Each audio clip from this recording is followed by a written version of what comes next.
हाय बच्चास, welcome back to Rasayanam institute. Last lecture में हमने एमिनो एसिड का बेसिक स्ट्रक्चर देखा था। आज हम क्लासिफिकेशन देखते हैं। सबसे पहले एमिनो एसिड को उसकी रिक्वायरमेंट के हिसाब से 3 क्लास में डिवाइड किया है। देखते हैं। क्लासिफिकेशन ऑफ एमिनो एसिड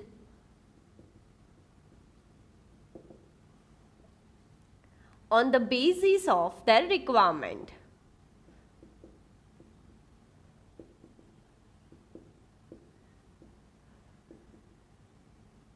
सबसे पहला बेटा essential amino acid. Essential means हमें पता है कि जो जरूरी है। Essential amino acid is necessary for our growth, but animals body can not synthesise this. Only plant can synthesize this type of amino acid.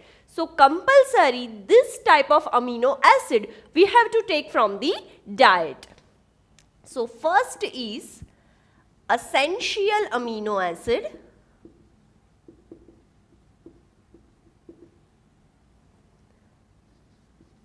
which is necessary for growth.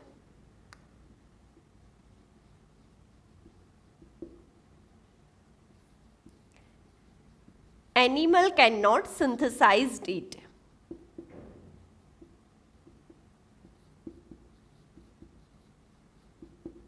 कि animal से बेटा ये सिंथेसाइज नहीं होता है. Plant can synthesise this amino acid.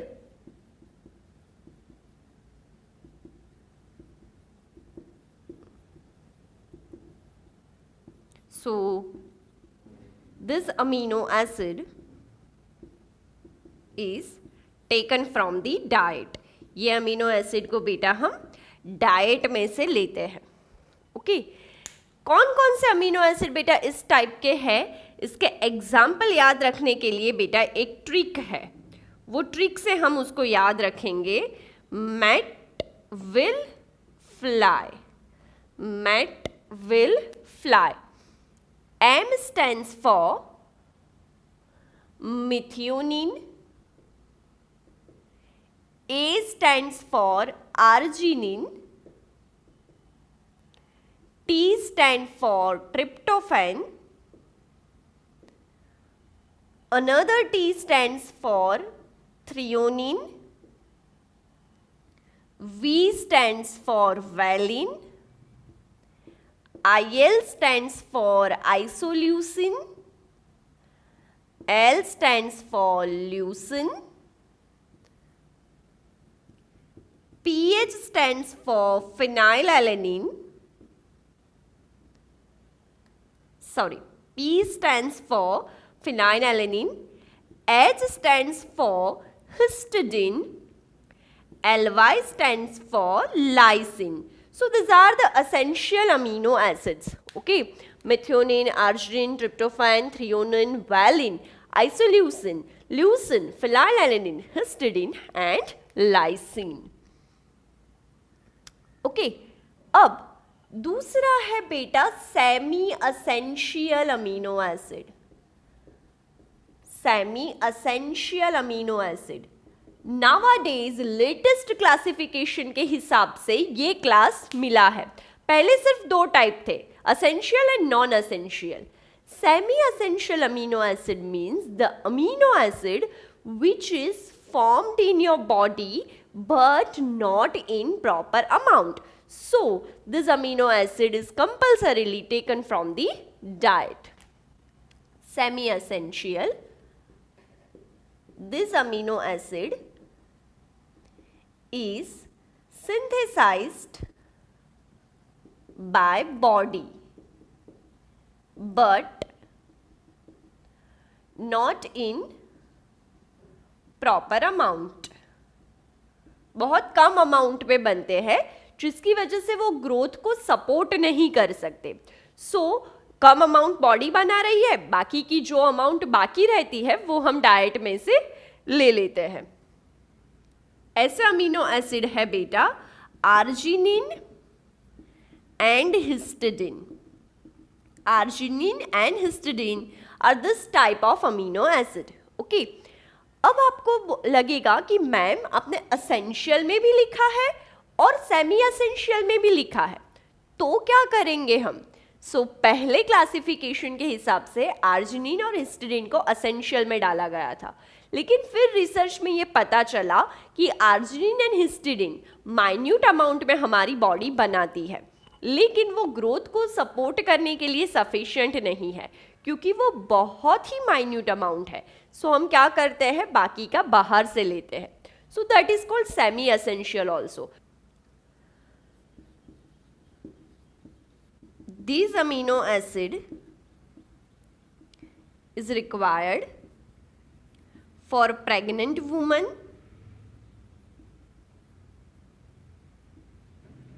lactating mother,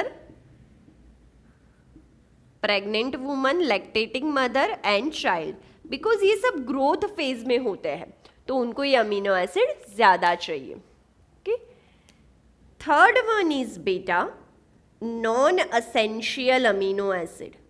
Non-essential amino acid means what? Amino acid which is synthesized by our body. बाहर से लेने की जरूरत नहीं है. It is synthesized by body. Okay, so diet में से नहीं लोगे तो चलेगा.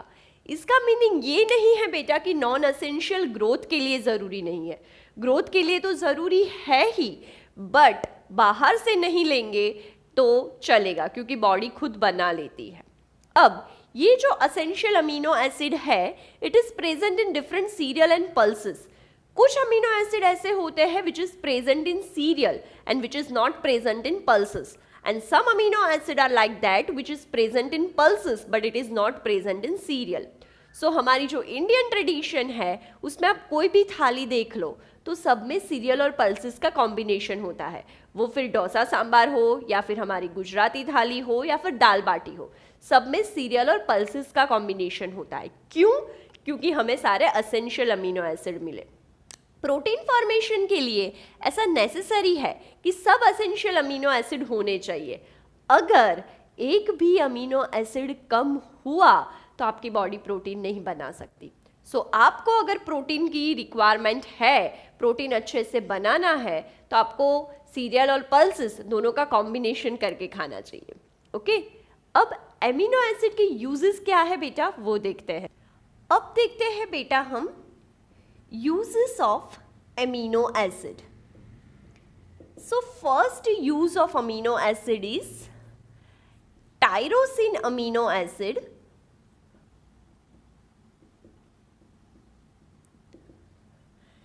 can form thyroxine hormone. Thyroxine hormone के बारे में तो सुना ही होगा, which is secreted from the thyroid gland. So tyrosine amino acid can form thyroxine hormone. It can form epinephrine hormone, epinephrine which is secreted by adrenal gland during flight or fight situation. Okay, and it can produce melanin. Melanin is nothing but it is skin pigment, जिसकी वजह से हमारा बच्चा skin colour है। Second, tryptophan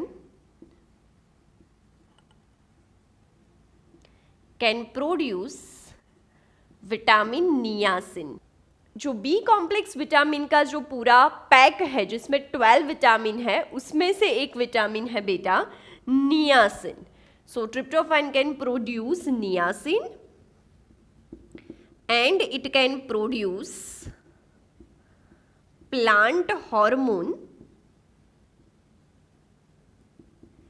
indole 3 acetic acid. It can produce plant hormone indole 3 acetic acid, IAA.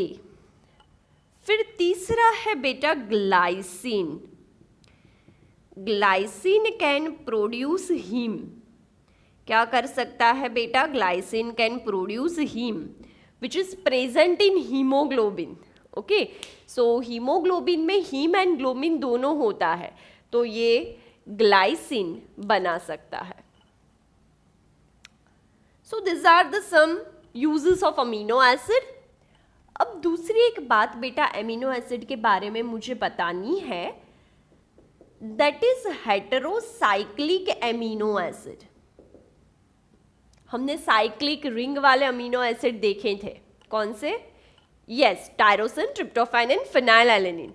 Heterocyclic amino acid means जिसकी ring में carbon के अलावा कोई दूसरा एलिमेंट हो. कौन कौन से है?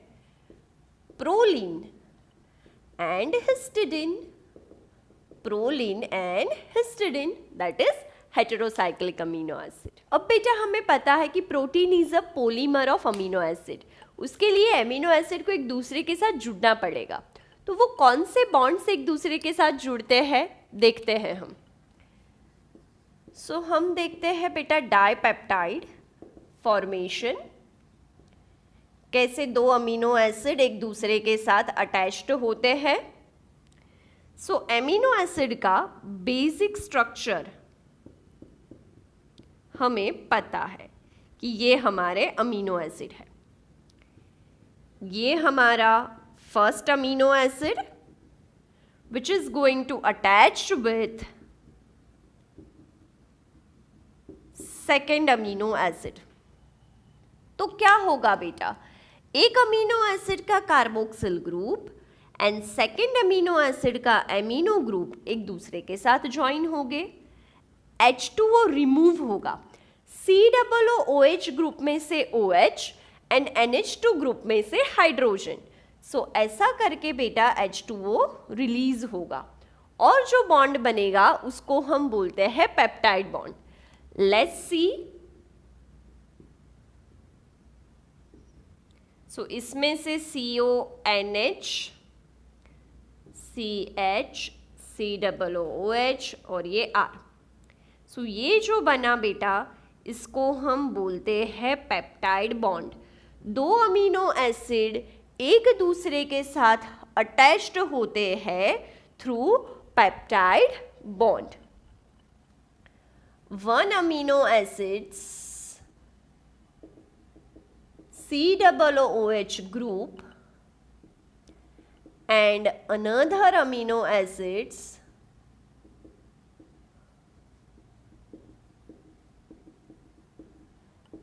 NH2 group is attached with each other. Okay, H2O molecule is removed. H2O is removed. ये प्रोसेस को बेटा हम बोल सकते हैं डिहाइड्रेशन. H2O रिमूव होता है, उसको क्या बोलेंगे हम? Dehydration. H2O is removed and this CONH is called peptide bond. इसको बेटा हम क्या बोलेंगे? ये पूरे स्ट्रक्चर को बोलेंगे हम पेप्टाइड बॉन्ड. ओके, एक एमिनो एसिड का कार्बोक्सिल ग्रुप दूसरे का एमिनो ग्रुप एक दूसरे के साथ अटैच होता है, H2O रिमूव होता है और पेप्टाइड बॉन्ड फॉर्म होता है. ओके, ये दो अमीनो एसिड एक दूसरे के साथ जुड़े हैं तो एक ही पेप्टाइड बॉन्ड इसके बीच में प्रेजेंट है. दो अमीनो एसिड के जुड़ने को हम बोलेंगे डाइपेप्टाइड, 3 को ट्राई, 4 को टेट्रा, 5 को penta and so on. Okay, first amino acid have free NH2 group. It is called N-terminal. Free NH2 group means बेटा वो बॉन्ड बनाने में पार्टिसिपेट नहीं करता है. कितने भी अमीनो एसिड का प्रोटीन क्यों ना हो, 10, 50, 500, 5000, first amino acid always have free NH2 group, that is called N-terminal, and last amino acid has free COOH group, that is called C-terminal. Let's see. Last amino acid have free COOH group, that is called C-terminal. इसको क्या बोलते हैं बेटा हम? That is called C terminal. Okay, तो ये चीजें बेटा आपको याद रखनी है, what is N terminal and what is C terminal. दूसरी एक बात इंटरेस्टिंग मैं बताने वाली हूं आपको, इन ट्राइपेप्टाइड, ट्राइपेप्टाइड मीन्स आपको पता है बेटा कि क्या होगा ट्राइपेप्टाइड में। इन ट्राइपेप्टाइड 3 अमीनो एसिड होंगे। If linear it has 2 peptide bond. अगर लीनियर है बेटा तो उसके पास 2 पेप्टाइड बॉन्ड होंगे। ऐसे ये ट्राइपेप्टाइड है, so it has 2 peptide bond. For linear peptide, number of peptide bond is n-1, where n is number of amino acid, where n is what? Number of amino acid. Okay, and if tripeptide is circular, then what happens? If tripeptide is circular, number of peptide bond is n. Okay, number of peptide bond is n. A, B, C. Okay, so ऐसे 3 peptide bond होंगे और n हमें क्या है पता है, number of amino acid. सो ये याद रखना है, अगर सर्कुलर पेप्टाइड है तो जितने अमीनो एसिड है उतने पेप्टाइड बॉन्ड बनेंगे, और लीनियर पेप्टाइड है तो n-1 पेप्टाइड बॉन्ड होंगे। ओके, इसके ऊपर से बेटा सम आते हैं। If molecular weight of 1 amino acid is 110 Dalton. Okay, generally हम सब अमीनो एसिड का मॉलिक्यूलर वेट 110 डाल्टन ही लेते हैं। अगर नहीं दिया है तो हमें ये याद रख लेना है। So if molecular weight of 1 amino acid is 110 Dalton, then calculate the molecular weight of tripeptide. Then calculate the molecular weight of tripeptide. आप बोलोगे simple 110 into 3. No, it is wrong. Suppose ये लीनियर ट्राइपेप्टाइड है। चलिए, question में हमें दिया है बेटा कि ये लीनियर है, तो लीनियर ट्राइपेप्टाइड है, सो 2 पेप्टाइड बॉन्ड है। H2O मॉलिक्यूल 2 रिमूव हुए हैं। H2O का मॉलिक्यूलर वेट हम माइनस करेंगे। Molecular weight of 3 amino acid is 3 into 110, that is 330. But 2 peptide bond is present. क्या है बेटा इसमें? 2 peptide bond is present. Okay, so 2 H2O molecule is removed. Simple, ये तो बेटा रिमूव होंगे ही, तो क्या करना पड़ेगा? 330 minus 2 into 18, because molecular mass of water is 18. So 330 minus 36, so answer 294 Dalton. Circular होता तो आपको 3 मॉलिक्यूल वाटर के रिलीज होते, तो आपको 54 माइनस करना पड़ता। सो ये याद रखना है बेटा, ऐसे सम आ सकते हैं। ओके, नेक्स्ट लेक्चर में हम प्रोटीन के स्ट्रक्चर के बारे में देखेंगे।